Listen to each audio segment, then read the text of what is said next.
Bueno, Tour de Flandes, vaya locura que hemos vuelto a ver una vez más y yo creo que ya se nos acaban un poco los dedos de las manos, de los pies y los que quieras de contar para hablar de lo que sigue haciendo Tadej Pogačar. ¿Qué pasa, Alberto Arau? Muy buenas, hombre, ¿cómo estás?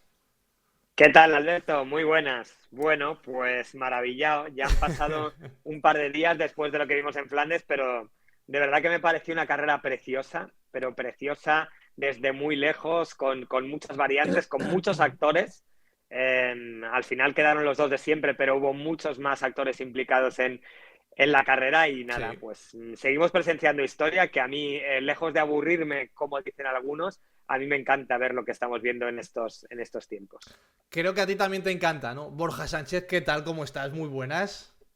Buenas, sí, sí, me encanta lo que vimos el otro día en Flandes. Como decía Arauz, una carrera muy movida desde muy lejos, con muchas estrellas dando lo mejor de sí. Además, un día que tenía mucha expectativa cargada sobre el cartel y que no decepcionó. Solo hay que ver el top 5 que llegó a meta y cómo llegó a meta. Además, para los que dicen que se aburren, bueno, pues al final creo que hubo hasta emoción. O sea, creo que todos pensamos que podía ganar Pogačar, pero Sí. ni mucho menos ganó con 2 minutos de ventaja, así que yo creo que inmejorable. Hmm.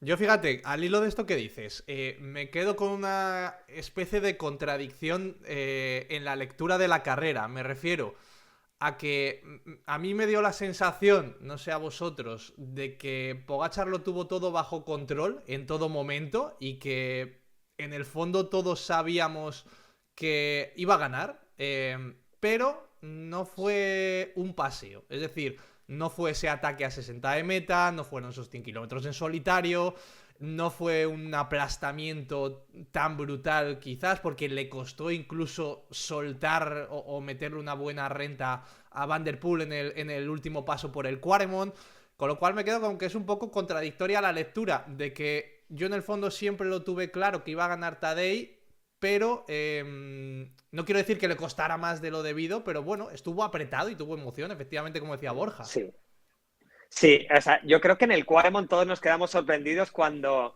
lo coronan solo con 6 segundos de ventaja. Ahí que en las ediciones de 2023 y 2025 es donde abrió un hueco de verdad y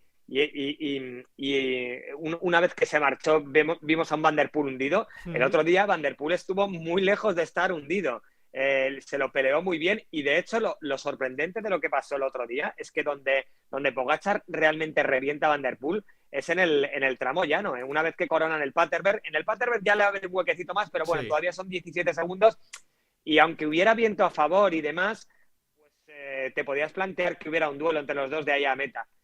A mí lo que realmente me sorprendió fue eso, cómo Pogačar ahí realmente desarboló a Van Der Poel y le metió una distancia tremenda. Creo que llegó a cerca de los 45 segundos en algún momento y eso me pareció un poco sorprendente y sobre todo me pareció un precedente muy importante de cara a Roubaix. Es decir, la París-Roubaix no tiene muros, la París-Roubaix tiene muchos tramos de adoquín, pero prácticamente no hay desnivel. Y el otro día, el domingo antes de ayer, donde le abrió el verdadero hueco Pogačar a Van Der Poel fue en el llano. Y Uh-huh. eso puede ser una lectura interesante de cara a la París-Roubaix. Pero sí, sí, yo de verdad que en el momento en el tercer paso por el Quaremont, el corazón se me aceleró porque dije, ostras, que hay más carrera de la que creíamos. Y eso que le abrió justo antes de llegar todavía a la zona adoquinada, Sí, sí, que, sí. que, que eso fue como una muestra de debilidad demasiado pues aparente, demasiado evidente. Sí. Pero aún así, sí, sí, yo estoy con Borja que hubo emoción hasta el final. Es que fue eso, Borja, ¿no? Que lo que dice Arauz ahora, que justo en el primer tramito, todavía de asfalto, ya le empieza a abrir el hueco y dices, bueno, va a coronar, pues igual le mete ya 20 segundos tranquilamente. Pero no, no, se agarró y hubo una diferencia ahí, 5 6 7 segundos, que decías, bueno, cuidado a ver si no va a haber sorpresa, ¿no? Desde luego, la verdad que yo creo que todos esperábamos ese hachazo un poco al estilo de San Remo de Pogačar, de decir, de me levanto, empiezo a mover vatios y en mi terreno, ¿no? Que son al final las pendientes exigentes que tiene Flandes, le abro ese hueco de 20 segundos y a partir de ahí ya espero el hundimiento de Van Der Poel y ya Hmm. abro gas y meto 1 minuto y pico, pero no, o sea, la verdad es que hubo una pelea muy intensa, creo que Van Der Poel No sé si se está viendo un Van der Poel un poco más diésel este inicio de temporada, no tan agresivo. Luego está el debate de si entró demasiado al relevo o no. Yo creo que eso hay muchas lecturas hay que meter, pero de un Van der Poel que aunque le abran un hueco no se deja ir. Lo hemos visto en estas clásicas de atrás, donde Van der Poel ha tirado muchos ataques lejanos, al final le han terminado cogiendo, el día T3 ganó, otros días no ha ganado, pero donde es capaz de mover muchos vatios en un espacio de tiempo muy grande, y yo creo que Van der Poel jugó también un poco a eso, una vez Pogačar se había ido, a no dejarse ir y a seguir manteniendo un poco esa crono individual donde todavía nos ofrece. Uy, que se nos queda ahí. Bueno, ahora reenganchamos con Borja. De todas formas, Albert, yo me quedo con una declaración de Van der Poel que decía, creo que decía, es que claro, yo iba a 650 vatios y es que no me da. O sea, es que el problema era que yo no le podía aguantar a esa potencia, no le podía seguir la rueda. Más no podía hacer. Es un poco como el reflejo de decir, bueno, pues ya está, es que no hay más, ¿no? Se acabó. Es que el problema es que seguramente Van der Poel moviendo 650 vatios en el año 2023 y probablemente moviendo 650 vatios en el año 2025 a lo mejor le daba para estar con Pogačar. Sí. Pero es que Pogačar tiene 27 años y cada día está elevando un peldañito más su nivel, que eso es lo realmente sorprendente. Yo lo hablaba una vez con Íñigo San Millán. Lo que es sorprendente de Pogačar no son sus números cuando tenía 20 años, sino su capacidad biológica para mejorar año tras año. Y no sabemos dónde está su techo, no lo sabemos. Yo creía que el año que hizo las exhibiciones en el Giro de Italia y en el Tour de Francia, quizá ya habíamos visto la mejor versión de Pogačar, pero no, es que cada vez va un puntito más allá. Y eso es lo que es desmoralizante para sus rivales. A Van der Poel se le puede achacar muy poco. Se le puede achacar lo que yo te he dicho antes, que quizá en el terreno final donde él lo iba dando todo, ahí sí que se vio tremendamente superado por Pogačar, pero él movió los datos que quería mover. Estuvo yo creo que por encima de lo que yo esperaba de él, porque es verdad que ganó el día de Arelbeque y le vimos hacer cosas muy importantes esta semana, pero yo te comentaba justo aquí hace una semana que veía que le faltaba un puntito como para ganar a Pogačar. Y el otro día de verdad que en Quaremont y en Paterberg le vi muy bien, muy ágil, con mucha potencia, pero naufragó justo en el que parecía ser su terreno, que es de cara a meta. Entonces es muy desmoralizante tanto para él como para Van Aert, que cada día está más lejos aunque esté bien, como para Pedersen, que cada día está más lejos. Y bueno, supongo que luego hablaremos de Benepul, que yo creo que sí que sale reforzado moralmente, porque debutar en Flandes y hacer tercero es un muy buen resultado. Lo que pasa, Borja, no sé si se te ha quedado algo antes de decir, que no te hemos escuchado al final, pero que da la sensación de que si ni Van der Poel le puede aguantar ya en estos terrenos, claro, que no hay persona humana que le pueda aguantar después de esa declaración. No, está claro que se nos empiezan a caer los candidatos. Creo que hablábamos la semana pasada, o la última vez que estuvimos aquí los tres, de si Pogačar iba a ganar Roubaix. A mí lo que me ha cambiado Flandes es un poco la perspectiva de lo que puede pasar en Roubaix. Sí. Porque si nadie tenía dudas de que Pogačar era el más fuerte cuando había pendientes, y precisamente lo que le faltaba en San Remo eran pendientes, ahora nos ha demostrado en Flandes que también puede ser el más fuerte en una carrera dura, larga y donde haya muchos metros llanos. Entonces ahora yo creo que la perspectiva que me ha cambiado es la de Roubaix. Yo firmo debajo de lo que dice Borja, perdona, Albert, porque es verdad, el tramo ese final, y sobre todo recuerdo también en la Milán-San Remo el tramo entre la Cipressa y el Poggio, que yo creo que ahí Pogačar da unos relevos que hacen llegar a Van der Poel muy tostado al Poggio y que termine soltándose muy pronto. Y es verdad, a mí me preguntas hace 3 días y yo te digo que el favoritísimo para ganar el Roubaix, teniendo opciones Pogačar, por supuesto, es Van der Poel. Ahora, pues que según van pasando las horas, ayer me preguntaban y lo daba 55% para Van der Poel, 45% para Pogačar. Ahora no sé qué decirte, porque el factor psicológico también influye mucho. Y yo creo que Pogačar sabe que haciendo una Roubaix muy dura, él tiene que probarle en todos los tramos, tiene que hacerle sufrir, no lo tiene que dejar descansar. Yo creo que a la salida de algún tramo de adoquina y algún tramo de carretera que pica un pelín para arriba y ahí puede estar su opción de soltarle, yo ahora tengo argumentos para pensar que Pogačar puede ganar el próximo domingo, y eso serían palabras mayores, pero sí, y eso me ha cambiado mi forma de verlo, lo que pasó el domingo en Flandes, es así. Has soltado el tema de los relevos en San Remo y esta vez también en Flandes. Yo sé que se ha montado un poco de debate de si, oye, ¿por qué han entrado tanto Renko? ¿O por qué Van der Poel también echaba ahí o entraba a echarle un cable? Pero yo lo que digo va por otro lado. Y es que a mí me da la sensación de que también Pogačar entró a dar relevos fuertes cuando a lo mejor a él ni siquiera le tocaba. Cuando había grupos más grandes, cuando había otra gente que quizás podría entrar a comerse un poco el aire. Pero me entra esto un poco en la sensación que digo de que realmente parecía tenerlo todo bajo control. Que dices, bueno, si es que se mete ahora a tirar del grupo y se mete a dar relevos cuando a lo mejor no le toca, pero es que le va a dar igual. O sea, él se ve también que dice, pues bueno, vamos a seguir endureciendo esto, ¿no? O sea, es un poco la sensación de superioridad y de autoridad que él da cuando se pone a tirar también de un grupo en el que hay mucha más gente y hasta a lo mejor tiene compañeros y dices, ¿para qué se va a meter él ahora? Bueno, pues es que él se mete porque le quiere seguir dando continuidad a la carrera, ¿no? Y dices, bueno, pues da igual, no le va a afectar, ¿no? Parece que no se va a desgastar ni siquiera, que eso no va con él. Sí, es como si estuviera en un videojuego. Él lo dijo antes, él lo dijo antes de la salida. Lo que tengo que hacer yo en Flandes, endurecer, endurecer y endurecer. Y lejos de decir, ostras, a ver si voy a pagar el ser tan generoso en los relevos, él lo vio como una estrategia para seguir desgastando a Van der Poel. Y las pruebas demuestran que así fue. Y sobre las críticas que hay a Van der Poel, ayer con nuestro amigo Joan Prats, yo hacía la reflexión de que los que critican a Van der Poel, que es muy respetable, y que entre ellos está Alberto Contador, que sabe seguro muchísimo más de ciclismo que yo, y que piensan que si él hubiera sido un poco menos generoso, quizá hubiera tenido más opciones de ganar la carrera. Yo lo que pienso es que si Van der Poel no diera relevos, sería ir contra natura, sería ir contra su ADN, contra su esencia como ciclista, sería ser, como decía ayer, sería ser Vingegaard o sería ser Enric Mas.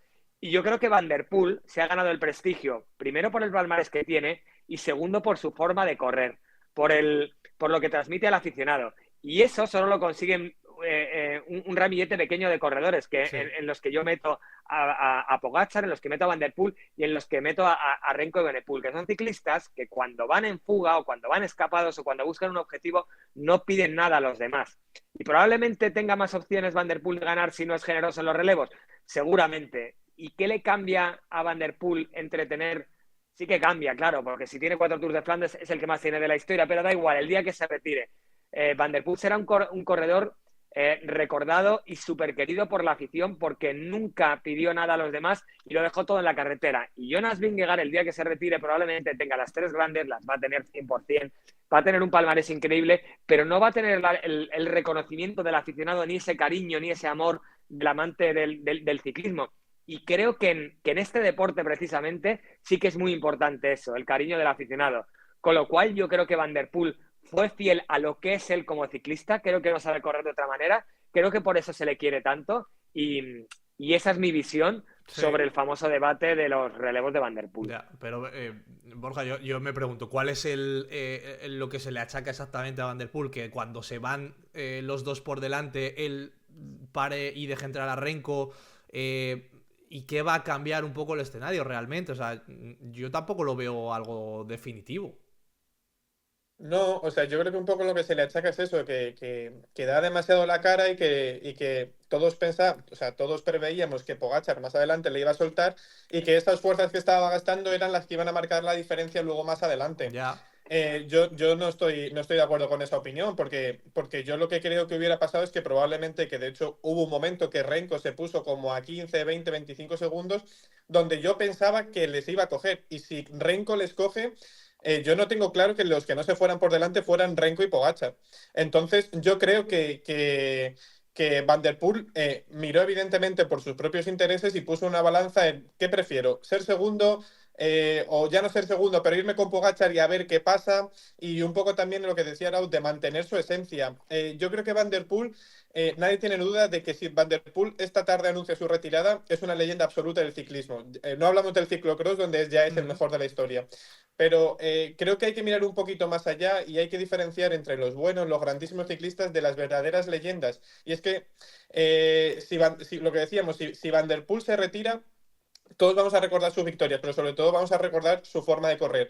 Y Van der Poel creo que está viendo que hoy que aspiraba a ser o uno de los mejores clasicómanos de la historia o el mejor clasicómano de este tiempo, y probablemente ya no lo va a ser, porque probablemente lo vaya a hacer Pogačar, porque vaya a tener más Tour de Flandes que él, porque veremos a ver si gana en Roubaix, cuántas Roubaix puede ganar. Ya ha ganado en San Remo, Lieja y Lombardía están fuera de todo concurso para el resto si está Pogačar. Entonces tienes que tener otra cosa que no sea palmarés. Y lo que decía Arauz, la comparación con Vingegaard, que es un corredor que ha conseguido ganar mucho y que seguirá ganando mucho, pero que no consigue transmitir todo eso. Entonces yo creo que Van der Poel tiene que seguir corriendo. Evidentemente no se tiene que inmolar, pero tiene que seguir corriendo un poco con su filosofía, que también es la que le ha traído hasta aquí. Que Van der Poel no ha ganado todo lo que ha ganado sacando el codo y poniéndose a rueda de los demás. O sea que algo también sabrá él de cómo correr este tipo de carreras, y creo que él con la edad también ha ido madurando y no es tan impulsivo como era. Entonces, pues démosle un poco de crédito también a la forma de correr de Van der Poel, y también un poco de ganarse su hueco en la historia y en el corazón de todo el mundo. Por no poner el ejemplo de Vingegaard, Van Aert, que es el rival que siempre ha tenido Van der Poel, es un corredor al que también recordamos un poco por la forma de correr y no tanto por lo que ha ganado, porque por desgracia su palmarés se va a quedar bastante expuesto para todo lo que apuntaba. Entonces también hay que recordar a la gente por su forma de correr y por su forma de ser en las carreras. Yo es que en ese momento de la carrera tampoco me imaginaba otro escenario que no fuera el de Van der Poel entrando. O sea, yo creo que a ninguno se nos pasaba por la cabeza decir, oye, este se va a poner aquí a chupar rueda de Pogačar, va a entrar Renko por detrás. Creo que tampoco era un escenario que ninguno nos planteáramos de decir, oye, ¿qué haces? ¿No? O sea, lo dábamos como normal. A mí sobre todo me sorprende que un ciclista como Alberto Contador, que precisamente para su época era de los más valientes, de los más generosos, haya sido un poco el que haya instalado este debate, porque Contador, o sea, o ganaba o reventaba en el intento. Es una cosa muy peculiar de su palmarés, es que el tío ganó. Vamos a dejar la sanción a un lado, no, me da igual, o 3 Tours de Francia, 3 giros y 3 vueltas, o 2, 2 y 3, me da igual. Pero no subió al podium de ninguna otra carrera. Es decir, o ganaba o reventaba, o quedaba al quinto, o se retiraba y demás. Y que él haya sido un poco el que haya instaurado este debate tacticista de si debería haber no pasado porque el otro era superior, pues no sé. Es ir un poco contra la esencia del ciclismo que nos está enamorando. A los que estamos aquí nos gusta el ciclismo, yo creo que desde que tenemos uso de razón, pero nunca habíamos disfrutado tanto como con esta generación. Entonces, añorar cosas que se hacían en el pasado, o que hacen otros ciclistas de esta época, como Vingegaard el día de Cataluña, pidiéndole, no pasándole al relevo a Renko Evenepoel, o sin ir más lejos, Nairo Quintana, Enric Mas, que son ciclistas que atacan y ya están mirando para atrás. Pues yo no quiero eso. Yo prefiero ciclistas que a lo mejor pues puedan sacrificar 4 o 5 victorias en su carrera deportiva, pero que pasen a la historia como auténticos campeones y como auténticas leyendas, que son los que son este ramillete de ciclistas de los que estamos hablando. Vamos a centrar el tiro en la figura de Renko, porque al final han jugado un poco a ocultar la baza, es decir, no ha sido un calentón de decir, como se pensaba, ¿no? Que ha sido un calentón de, no, pues venga, vamos para allá. No, o sea, es una estrategia que tenían perfectamente planificada, oculta, pero cosa que a mí, bueno, o sea, se ha instalado un poco también el debate de, oye, ¿qué hacen mintiendo y tal? Digo, bueno, a mí tampoco me resulta ni una falta de respeto, ni nada por el estilo, y al contrario, creo que le da un poco de salsa a todo esto, ¿no? El que a última hora haya un tío así que se te apunte a una carrera como esta, ¿no? O sea que yo por ahí no les reprocharía nada ni a él ni al equipo. Pero más allá de eso, decíais que salía un poco reforzado y yo también coincido, porque es que vuelve a dejar un poco otra vez su seña de identidad de ser un tío guerrero, de ser un tipo peleón, que aunque se vea que le falta ese escalón a veces para para en este tipo de pruebas aguantar con Pogačar o también a Van der Poel. Es que el tío no desfalleció en ningún momento. Hasta el último paso por el Quaremont, que esa tortura que le tuvieron ahí de 10, 12, 15 segundos, que se acercaba a 8, que parecía que llegaba, que no, que les veía. Y es que en ningún momento dijo, bueno, mira, ya está bien esta tortura, yo voy a guardar un poco y me conformo con el tercer puesto y se acabó, ¿no? Luego es verdad que en el paso por el Quaremont creo que entró a 10 segundos y salió a 40. Cosa que creo que era un poco lo entendible, porque se le ha visto también que es verdad que no iba tan fino en el adoquín, ¿no? Pero yo creo que otra vez no nos queda más que aplaudir un poco a Renko en general.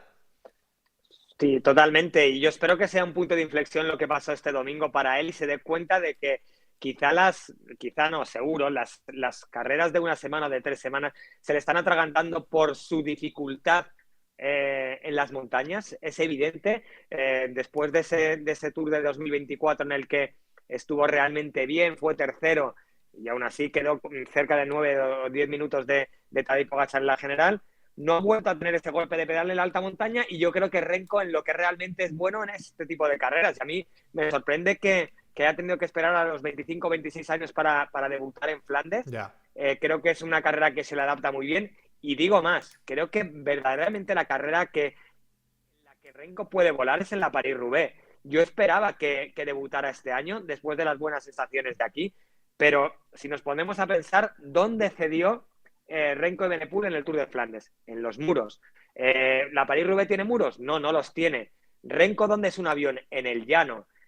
A poco que vaya cogiendo un poco la técnica de los adoquines, que se puede coger, porque Pogačar hasta el año pasado no había ido a Roubaix y en la primera Roubaix fue segundo. Sí. Es verdad que Renko, por su paso tardío al ciclismo, que hasta los 14, 15 años se estaba dedicando al fútbol, es más torpe que de lo que son otros ciclistas, pero es verdad que poco a poco va ganando habilidad encima de la bicicleta, con lo cual yo creo que en el futuro Renko Evenepoel, y ya lo ha dicho él, tiene que estar en París-Roubaix, porque ahí sí que creo realmente que puede mirar de tú a tú a Pogačar y a Van der Poel, porque ahí no hay muros, ahí no hay subidas, ahí no está donde él muchas veces tiene que abrirse y ceder. Muy al contrario, se puede parecer los últimos 80 kilómetros de Roubaix o los últimos 70 kilómetros se pueden parecer una contrarreloj, muchas veces las tienes que hacer solo y ahí Renko Evenepoel es un auténtico avión, así que yo espero que reflexione, que vea que aunque le van a apretar en su nuevo equipo en Red Bull Bora y seguro que van a querer que vaya al Tour y algún día querrán que intente ganar el Giro de Italia, la Vuelta y demás, y se le va a exigir resultados en las generales, ahí tienen a Lipovic, ahí tienen al propio Primo Roglic, que aunque esté de capa caída, y yo creo que donde Renko Evenepoel se lo va a pasar bien y puede hacer grandes resultados es en este tipo de carreras. Además, Borja le pegó un palo a Soudal, ¿eh? Porque dijo, bueno, a mí es que en mi anterior equipo no me dejaban correr aquí. Ha llegado a decir algo así, o sea que ha sido un buen palo también, ¿eh?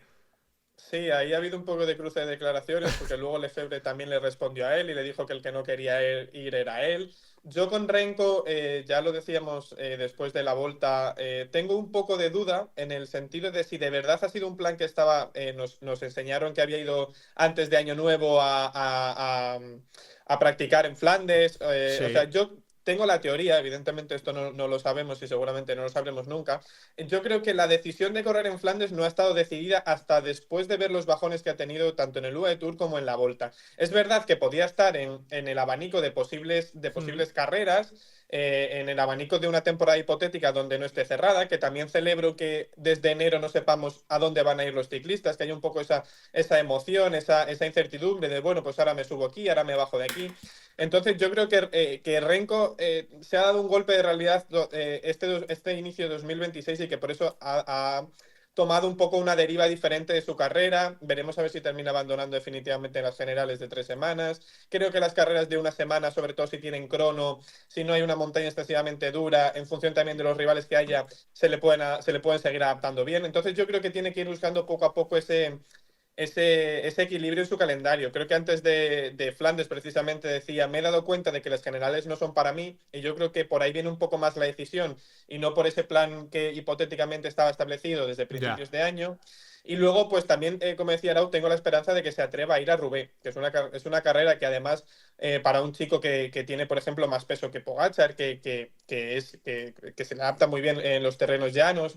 Lo de la técnica, bueno, al final, pues eso, el ciclista se hace montado encima de la bicicleta. Si te quedas todos los años en casa, pues nunca vas a coger técnica ni en los descensos, ni en ningún tipo de carrera. Entonces, seguramente este año se le atragante más que Flandes, que es una carrera, digamos, en la que es más fácil hacer un resultado. Yo creo que todos esperamos a un Renko, además en distancias largas se maneja bien, que podía hacer pues fácilmente top 5, que podía estar ahí con Van Aert, con Pedersen, con algún outsider que saliera por detrás. Quizás Rubens se le atraganta más, se come algún pinchazo, se come alguna medio caída, como le pasó a Pogačar el año pasado en algún tramo que esté un poco más embarrado y demás. Pero creo que estoy muy a favor de este nuevo Renko que espero que empecemos a ver, porque para este tipo de carreras sí puede ser uno de los elegidos. Y yo creo que según cómo sea el recorrido, puede estar a la altura, por ejemplo, de Van der Poel. Y estoy seguro que le veremos el año que viene en San Remo, que es una carrera que también se le puede adaptar bien con ese motor que tiene. Sí. Os voy a tirar una última sobre Flandes y tiene que ver un poco con el asunto del tren.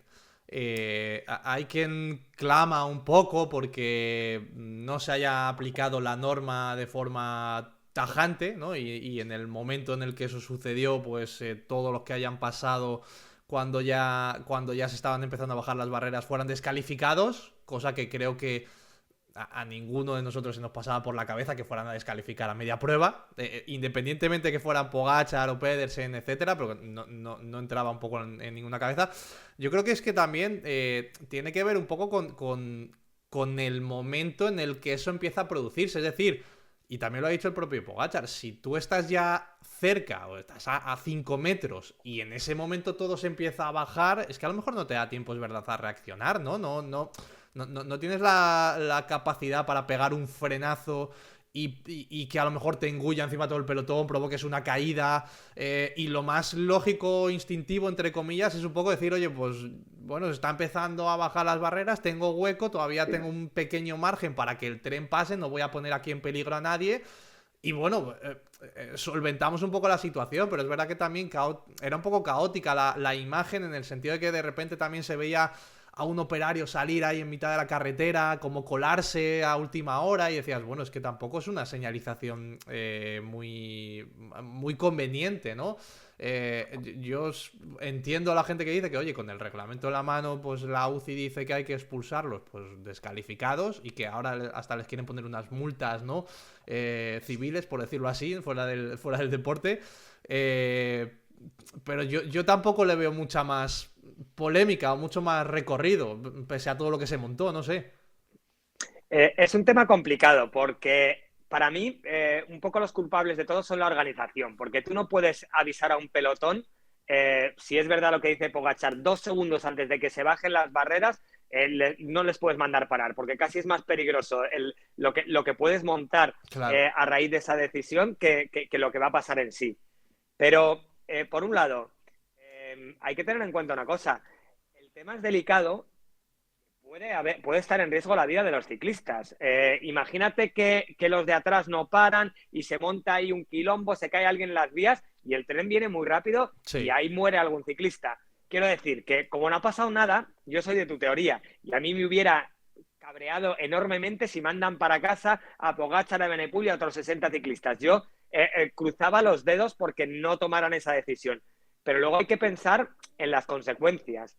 Y si ahí se llega a montar una montonera por falta de decisión, paro o no paro, y viene el tren y atropella a los ciclistas, nos llevamos las manos a la cabeza. Sí. Y quizá, ya digo, que yo creo que gracias a Dios no ha pasado nada, me alegro de que no tomaran la decisión de descalificar a nadie, pero quizá una decisión ejemplarizante para el futuro sería útil, no lo sé. He pensado en este aspecto, he cambiado de opinión 3 o 4 veces después de la carrera. Primero decía, por favor, que no la líen y nos los manden para casa. Pero claro, luego escuché a Flecha hablar sobre esto y dice que el tren viene a 130 a 140 kilómetros por hora. Claro, obviamente, sí. Si tú lo pones a pensar más allá de lo que es la carrera, la competición, a cualquiera que se salte un paso a nivel, pues oye, multaca y ya está, porque lo has hecho mal, ¿no? Pero creo que tampoco Claro. no, que no es lo mismo. Si me lo salto yo con el coche, que lo puedo ver, ¿no? Puedo estar más previsto que los corredores, en ese sentido.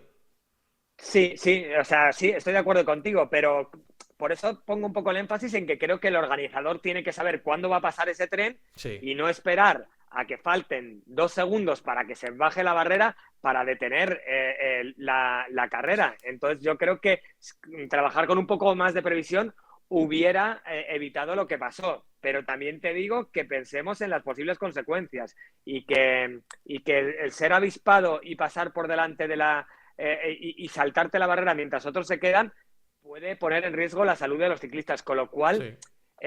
no soy tan tajante ni tan refractario contra los que dicen que se está exagerando mucho y que son unos amargados y tal y cual, porque, insisto, yo creo que las normas no tienen que ser muy rígidas, pero cuando está en juego la salud y la vida de los ciclistas, hay que tener un poco más de cuidado. Ya. También es verdad que hay muchos ciclistas que luego tienen actitud temeraria en carrera o fuera de carrera, Borja. O sea que, bueno, hay que tener un poco de delicadeza con esto, ¿no? Sí, a mí la verdad que me pareció un tema muy complicado. En cuanto se vio la imagen, se empezó a hablar de que lo que habían hecho los corredores que habían pasado en el reglamento estratificado como descalificación de la carrera. Yo me eché las manos a la cabeza y estoy seguro de que la UCI lo que pensó es, por favor, que no gane Pogačar, porque no me quiero ver en la tesitura de Mandarlo para casa. o echar a Sí. Pogačar o envainármela y no echar a Pogačar porque es Pogačar. Creo que es un tema muy complicado. Creo que la verdad que no tengo una opinión muy clara porque evidentemente si fuera cualquier otro ciclista te diría que lo descalifiquen porque la ley es clara. Porque lo que no podemos luego es pensar en las consecuencias y haber dicho es que se tendrían que haber puesto las medidas antes, las medidas ya las hay y es que si te lo saltas estás fuera. Es verdad lo que dice Arauz, que a lo mejor hay que trabajar con un margen, evidentemente no de 2 segundos, pero que 1 minuto o 2 minutos o 3 minutos antes de que el pelotón llegue, tomar una decisión de, oye chicos, no se pasa, oye chicos, sí se pasa y ya está, y que todo el mundo la acate, o incluso, y aunque sea un poco romper la mística de Flandes, pasar por otro sitio, porque es que si no, nos vamos a estar viendo en esta tesitura como nos hemos visto otros años, lo que pasa es que evidentemente este año lleva la figura de Pogačar y al final el debate es más mediático. Sí. Entonces, me parece una decisión complicada y no me hubiera gustado estar en la cabeza de los comisarios este fin de semana. Es que, Y bueno, espero claro. evidentemente que ni le retiren la victoria ni nada. No, creo que da un poco más de paso al debate, en el sentido de que a lo mejor no hay una imagen súper clara de decir, mira, en este momento es cuando los corredores saben que la luz está encendida y que están las señales acústicas y les queda, no sé, 1 metro, 2, 5, 10 para llegar. Es decir, si tú ves que efectivamente las señales ya suenan antes y tienes tiempo para frenar, bien, pero si yo voy con la bici a toda velocidad y 1 metro antes de cruzar la vía se me empieza a poner el semáforo en rojo, quizás no me da tiempo a reaccionar, a frenar, y habrá gente Sí. que venga a mi lado que ni siquiera, porque va a otras cosas o va hablando por la radio o lo que sea, no escuche incluso la señal sonora. O sea, también entiendo que Claro. hay muchos casos dentro de la misma polémica. Claro, conclusión, no podemos ir al segundo. Quiero decir, si tú tienes previsto que esto se va a cerrar o en punto o hay dos, coño, para la carrera, Sí, paras incluso a los escapados, que pase el tren y sigues disputando la carrera, pero no puedes, o sea, tú a un pelotón que viene a 60 kilómetros por hora, a 10 metros de un paso a nivel, no le puedes decir que pare. Entonces, yo creo por eso creo que la organización tiene que hacer algo de autocrítica y precisamente porque la organización sabe que no hizo las cosas bien, tomó la decisión de decir, venga, vamos a hacer la vista gorda, que todos hemos fallado un poquito y a continuar la carrera. No sé. Yo creo bueno, que está bien la decisión que tomaron, que cargarte la carrera hubiera sido un daño muy, muy grande ya, para el total. aficionado, para el ciclismo en general, pero que hay que tener más cuidado en el futuro porque no es una tontería no es una decisión de si llevo el calcetín más largo y tal y esta chorrada, sino que es una decisión que puede poner en riesgo la vida de los ciclistas. Entonces, bueno, espero que no vuelva a pasar en el futuro, o lo que dice Borja, que metan la carrera por otro sitio, que seguro que hay manera de llevar la ruta por un sitio por donde no haya un paso a nivel. Sí, sí. Yo creo que la clave está en lo que dice Arauz, es que la organización sabe que es la primera que ha fallado y que por lo tanto no puede hacer que el resto paguen y que ellos no paguen. Pero lo que también pienso es que lo que no se pueden dar son las típicas imágenes que se dan en Flandes y que hemos visto en otras carreras, de que las barreras se están bajando, ves a ciclistas pasar por debajo, por delante, por detrás, ves a ciclistas que, digamos, respetan un poco la señalización, se quedan, y entonces también pues juegas un poco ese papel de intereses cruzados en la carrera, del ciclista que se para y ve al otro que se va, y luego ¿qué hace? Se va por él, le echa la bronca, va al coche, se la echa al coche, se la echa a dirección de carrera. ¿Qué hacemos con esas situaciones? Porque luego los ciclistas también van muy calentitos en el pelotón y se pueden ver enfrentamientos feos, y al Sí. final, no No, y sé, es un tema que bastante complicado. esta vez la situación de carrera no era, digamos, para listos. Quiero decir, quedaba mucho, era un momento de la carrera, bueno, pues calmado. Es decir, no es que yo busque el último resquicio para pasar por delante y sacar ventaja a los de detrás. Es decir, bueno, pues creo que al final, si la gente o los que pasaron, pues no pasaron buscando tampoco una ventaja o arriesgarse para buscar una ventaja deportiva, sino que lo hicieron pues más, no sé si por el momento, Un instinto un poco, claro, por de el decir, instinto, bueno, pues paso. tal cual. Entonces, Sí. pues Pero igual por ahí también hay un poco más de comprensión de la organización o de la UCI para decir, bueno, pues pasó esto, pero tampoco es que lo hicieran súper aposta, ¿no? Para buscar un rendimiento y pusieran tan en riesgo todo. Sí, Entonces, pero insisto, para terminar, que por lo menos yo creo que quede, o sea, como ha sido algo muy mediático, que el ciclista que esté delante y se dé cuenta, que entienda que no puede hacer la pillería. Lo que decía Borja, Sí, que sí. no se puede meter por debajo de las barreras, que la próxima vez, o sea, a mí no me claro, hablan de 5.000 euros de multa. 5.000 euros para Pogačar es calderilla, pero 5.000 euros para Jon Barrenechea, pues es un dinero, quiero decir. Pero bueno, que económicamente, o sea, que se sepa que no pasa nada por saltarse este tipo de cosas, porque, porque es peligroso y porque en el futuro Sí, sí. luego, con que una vez muera un ciclista o dos ciclistas o lo que pueda pasar, ya es lo suficientemente grave para que nos lo tomemos en serio, que no es ninguna tontería, que ya visteis a la velocidad a la que pasó el tren, aunque pasó 40 segundos, un minuto, pero ahí van muy rápido y hay que tener cuidado. Sí, sí. No, por fortuna eso, las barreras se cierran bastante antes de que pase el tren. Es decir, no se cierran 5 segundos antes, por norma general. Entonces, bueno. Pero lo que pasa es que eso los ciclistas también lo saben. Los ciclistas también Claro. saben que la barrera pasa 40 o 50 o 60 segundos antes, y entonces dicen, bueno, aunque la barrera esté pasada, tengo un margen de 10, 15, 20 segundos para pasar sin que haya un peligro real. Entonces, por eso Pero ¿y si necesitamos te endurecer caes, las leyes Borja? antes. Claro. ¿Y si te golpeas con la barrera y se ve Claro. tal, y hay un ciclista que no se puede Sí, o levantar? se, o se te engancha lo que sea, el maillot, el manillar, cualquier cosa. Es que... Sí, no sé, creo que todos estamos de acuerdo en que una cosa es pasar cuando está empezando a sonar el semáforo y están empezando las barreras a bajarse, y otra cosa es cuando ya tienes la barrera aquí y dices, oye, pues yo voy para adelante, ¿no? Creo que son cosas diferentes y creo que más bien lo que pasó esta vez fue lo primero. Pues unas barreras que todavía estaban empezando a bajarse, ni siquiera se habían bajado. París-Roubaix.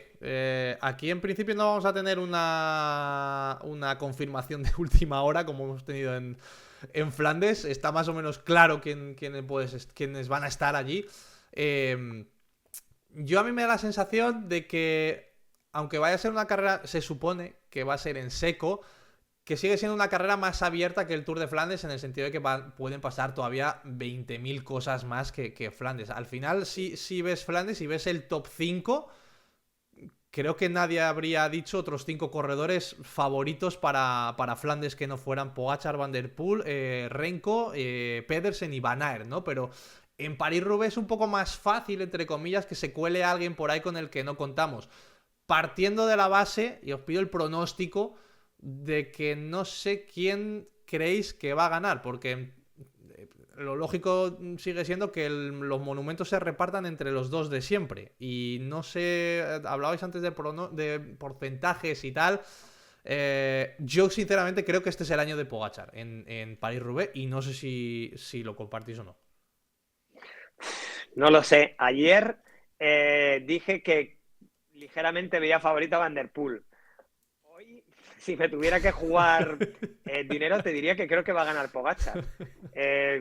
Hablando con vosotros, cada vez lo tengo un poquito más claro, teniendo en cuenta que es una carrera súper abierta, que depende de 1000 factores, que tienes que tener suerte, que puedes pinchar, que hay caídas, que puede pasarte absolutamente de todo. Pero es que, mira, ahora mismo veo, es verdad que en esta carrera Van Aert y Pedersen pueden estar mucho más cerca, incluso Filippo Ganna, pueden estar mucho más cerca de Van der Poel y de Pogačar que en ninguna otra carrera. Pero les estoy viendo tan superiores, creo que son tan buenos los dos, que me imagino un escenario parecido al del año pasado. Sinceramente, me los imagino a ellos dos solos, si no pasa nada, obviamente. No podemos entrar aquí ahora a evaluar si en el bosque de Arenberg va a haber una montonera y se van a ir los dos para casa, uno sí, uno no. Eso no lo podemos evaluar aquí, no podemos hacer ciclismo ficción. Pero a mí la lógica me dice que estos dos son muy superiores y que se van a jugar la carrera entre los dos. Y para mí, como te he dicho antes, pesa mucho los últimos 13 kilómetros del otro día en Flandes y el segmento entre la Cipressa y el Poggio. Yo vi a un Pogačar que en el llano iba volando y que le hizo mucho daño a Van der Poel. Y yo creo que, no sé si en un tramo de adoquín, que seguramente es el lugar más idóneo, sino en los mínimos repechitos que hay a la salida de alguno de los tramos, yo creo que Pogačar puede soltar a Van der Poel. Y por darle una vuelta más de tuerca al asunto, si llegan juntos al velódromo de Roubaix, obviamente es favorito Van der Poel, pero cuidado con los sprints con mucha fatiga, que ya hemos visto que se le pueden atragantar también al neerlandés. Así que, mira, ayer a Joan le dije que quería que ganaba Van der Poel y hoy te digo a ti que gana Pogačar. Así no se falla. Claro, así puedo. Si gana uno saco este vídeo y si gana el otro saco el otro. Así que win-win. No, pero mira, hablabas tú de los sprints de fatiga, pero es verdad que creo que ha quedado ya un poco en desuso esa imagen de no sé qué año fue en Flandes en el que Van der Poel dice, bueno, yo aquí ya este sprint no lo aguanto con Casper Asgreen, con Casper Asgreen fue. Eso es. Sí. Eso como que ahora con Borja no se nos pasa por la cabeza, con una figura como Van der Poel, decir, ¡buah! Que claudique así en un sprint, por ejemplo, ¿no?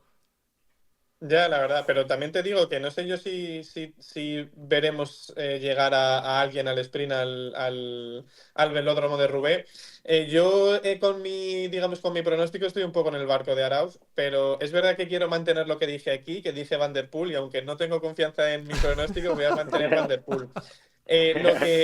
Lo que me escama un poco de Van der Poel es que le estoy viendo un poco fatigado. No sé si no ha gestionado bien, si se le hizo larga la temporada de ciclocross con la obsesión esta del octavo mundial, ¿Sí? Si no ha gestionado bien las carreras que ha elegido en este inicio de año, si quizá, por ejemplo, hacer una Tirreno entera se le está atragantando un poco y lleva un poco de fatiga. Y es verdad que Pogačar al final ha competido en muy pocos días. Creo que son 3 días los que ha competido, San Remo, Strade y Flandes.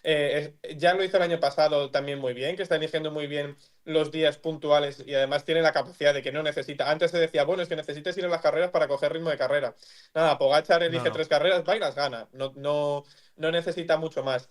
Y luego, mirando el resto de cosas, evidentemente es la carrera más impredecible, porque por eso el tema de las caídas, los pinchazos, las averías, las montoneras. Pues espero un Red Bull Bora, no sé si con Renko o sin Renko, que haga una carrera valiente. Creo que tiene gente que está andando muy bien y que puede jugar bazas de lejos y que no van a estar súper vigilados.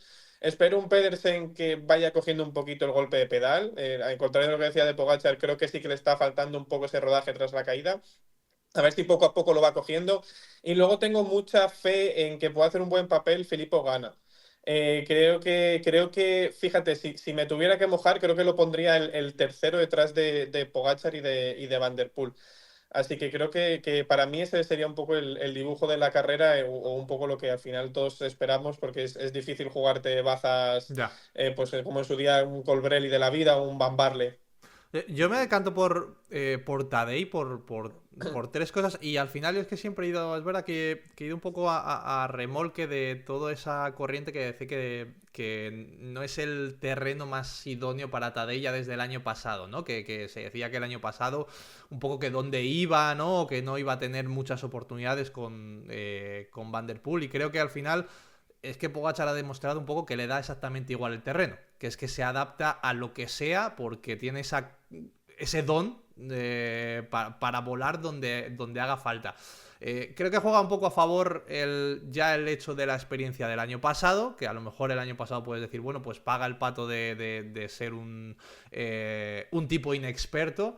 Creo que le estamos viendo un punto por encima, lo que decía Arauz antes también, de que sigue creciendo año tras año, y claro, dices, es que ¿hasta dónde va a llegar? Pues es que este año le estamos viendo todavía más excelso, una máquina más perfecta todavía de ganar y de matar al resto, y todas las dudas que podía haber con respecto a Van der Poel en estos dos primeros monumentos se han ido un poco al traste. Aunque ahora en teoría sea un poco más la casa de Van der Poel, digámoslo así, pero yo es que le sigo viendo por ahí como una máquina mucho más perfecta. Y luego tiene el factor motivacional de decir, es que, ¿y si gano los 5 monumentos en el mismo año? Es que esta es mi oportunidad, es que ya me he quitado el peso de San Remo, es que ya voy desbocado, como quien dice, ya he ganado en Flandes bien, si ahora gano en París-Roubaix ya voy a completar la colección, es que esta puede ser el año de batir todos los récords habidos y por haber.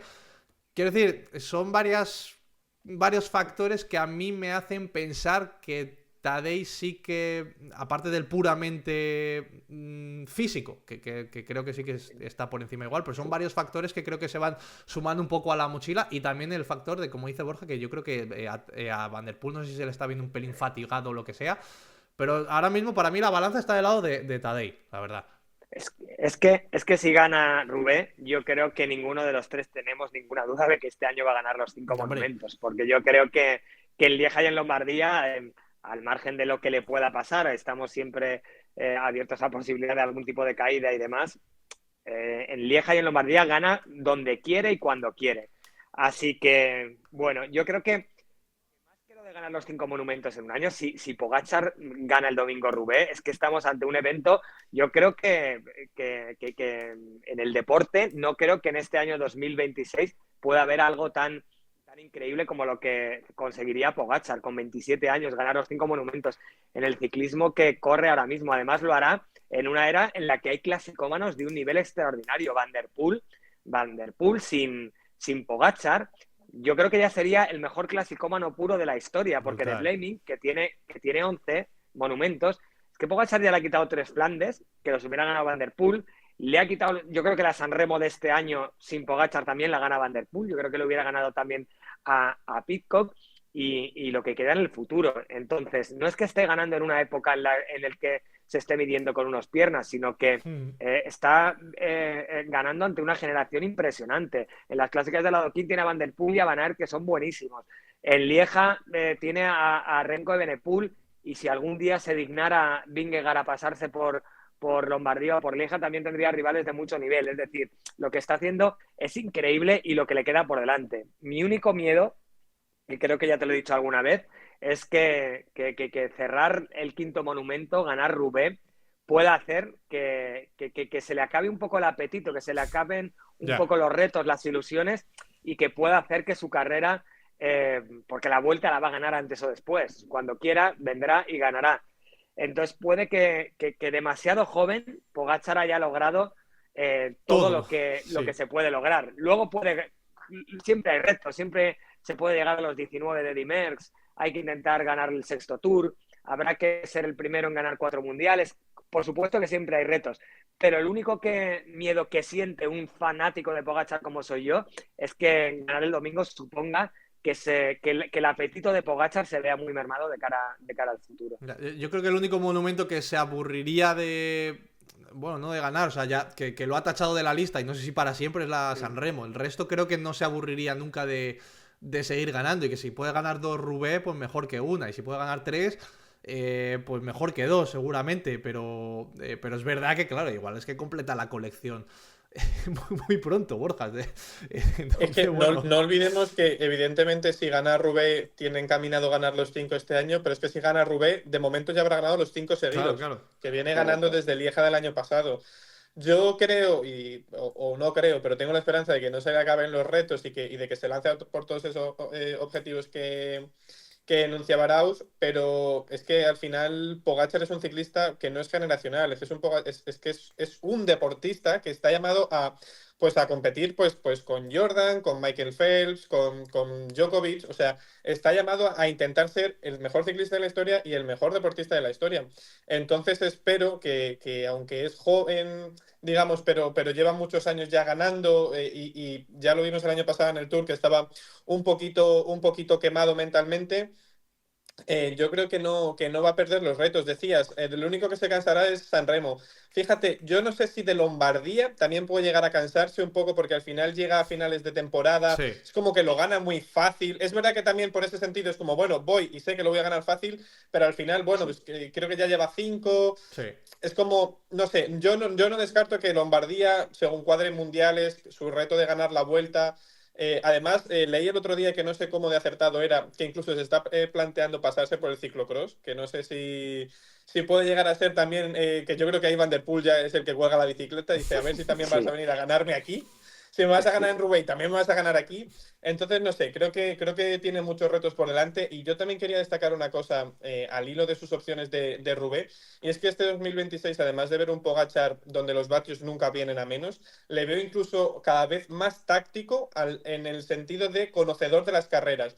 No de sí. reservón, evidentemente porque Pogačar nunca va a ser reservón, sino de que cada vez conoce más las carreras y es como decíamos, hay un Pogačar muy distinto cuando corre una etapa de una gran vuelta que al final es decir, bueno, yo sé que con llegar al último puerto entre los primeros pongo mi ritmo en 20, en 25, en 30 o en 50 minutos y nadie me lo va a seguir en condiciones normales, pero que para ganar un Flandes tengo que hacer una carrera dura durante 278 kilómetros y que para ganar una Roubaix tengo que incluso hacerlo todavía más dura porque no voy a tener esos repechos que comentábamos.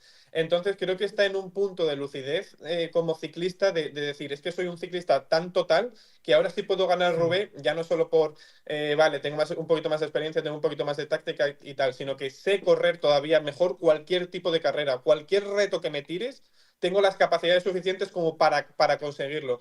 Y creo que, o sea, probablemente pues estemos en el mejor año de Pogačar, aunque bueno, luego vendrá el 27 y nos sorprenderá. Y creo que también Pogačar tiene un poquito la ventaja de que juega con unos años a su favor, en el sentido de que Van der Poel ya ha cruzado la barrera de los 30-31 y entonces todos pensamos que va a ir a menos. Pogačar todavía está con 27 y tiene ese margen de 3-4 años para quedarse un poco sin rival. Por detrás no viene un clasicómano, como podríamos decir, un Paul Seixas o un Del Toro o un Ayuso para carreras de vueltas por etapas.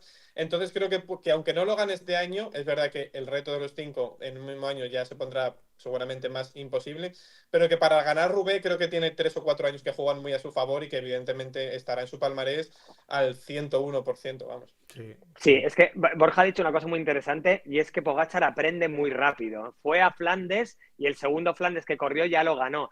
Fue a Roubaix el primer año y quedó segundo y tuvo pues ese fallo técnico en aquella famosa curva, pero se adaptó muy rápido. Ha aprendido cómo correr Sanremo. Dice, no me sale bien en el pollo, pues voy a probar a hacerlo desde la chipresa. Ahora en Flandes su táctica es llevar al límite desde 60 kilómetros a meta. Es decir, aparte de lo bueno que es, tiene una capacidad para leer las carreras impresionante. Esto lo hablaba hace un mes y pico con Juan P. López, el ciclista de Movistar, que nos visitó en la radio. Y claro, él le quitaba un poco de mérito porque él me decía que con esas piernas yo también soy valiente, con esas piernas también. Pues obviamente las piernas ayudan mucho, pero hay corredores que han tenido muy buenas piernas y no han sabido leer tan bien las carreras. Sí. Supongo que también estará bastante bien dirigido desde el coche, desde sus directores y demás, pero Pogačar tiene una capacidad de adaptación y de leer las carreras espectacular. El año pasado en el Tour, cuando meses después supimos que estaba corriendo con mucho dolor, él también supo que es algo que le costaría mucho. Vimos a un Pogačar desconocido, conservador, que regalaba etapas y él también supo adaptarse a eso. Quiero decir que tiene todas las versiones y es muy fuerte mentalmente. Se cae y no le pasa nada. Le hemos visto caerse en Strade Bianche, dar una voltereta por el césped y volver como si nada. El otro día en Sanremo igual. Es que hasta sabe caerse. Yo no sé si es la musculatura, los huesos, yo no sé qué tiene este tío, pero todo sale de todo tipo de encerronas y de ratoneras, con lo cual pues es eso, estamos ante un tenista, Tú ante también. un ciclista. Si se pasa el tenis Si igual, fuera, ¿eh? igual. Número 1 Estamos seguro. seguro, estamos ante un ciclista que ya no compite por ser el mejor de su deporte, que yo creo que lo va a ser, sino como muy bien decía Borja, está compitiendo por ser el mejor deportista de la historia. Y eso lo dirá Sí. lo que alargue su carrera y hasta dónde eleve los números, pero yo claramente lo veo así. A lo mejor Al hilo de lo que Sí. decía Arauz de lo que le comentaba Juanpe de que con esas piernas yo también podría. Con esas piernas el Visma en su día le pintó la cara en el Granón y fue una etapa que fue un antes y un después en la carrera de Pogačar.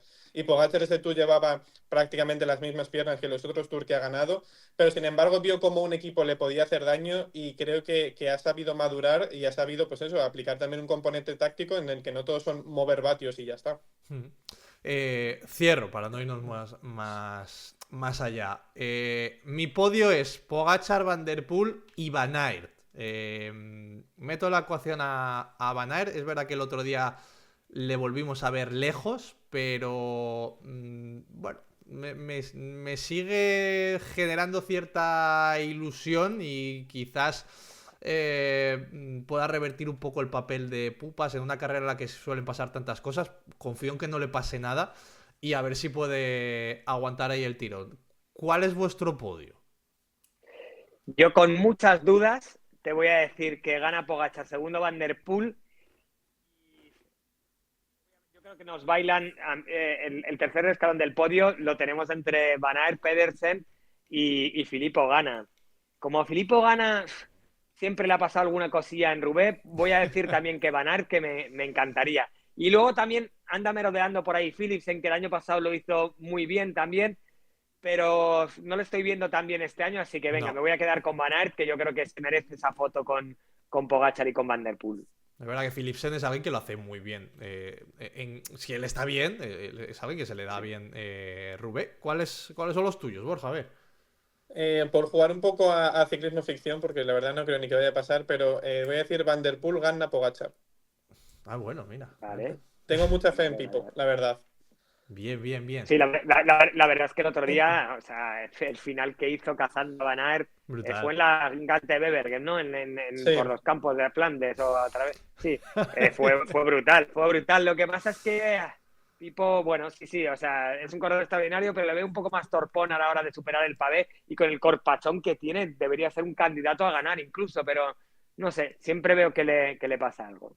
Bueno, pues nada, igual luego no acierta nadie, ninguno de los tres, vete tú a saber, ¿no? Que Seguro. de repente igual pasan 20.000 cosas y los favoritos pinchan, se caen, vete tú a saber, ¿no? Y nos encontramos con Hace alguna tiempo sorpresa. que no nos llevamos Claro. sorpresas, ¿eh? Hace tiempo que no, así es que bueno, eso. podría ser el día. Y hace mucho que no vemos un gran caos, ¿no? De decir, bueno, es que los grandes favoritos han tenido tan mala suerte como el resto, ¿no? Pero bueno, vamos a ver, pues nada, otra hora maravillosa de ciclismo que hemos disfrutado hablando de Flandes, de Roubaix, y ya para otro día también, igual para la semana que viene, dejamos lo de Seixas en la Itzulia, porque igual ya casi es mejor hablar de ello la semana que viene. Así que abrazo fuerte, Arauz, muchas gracias. Como Un siempre. placer, un abrazo fuerte para los dos. Un abrazo, Borja, mil gracias. Un abrazo, muchas gracias por este rato.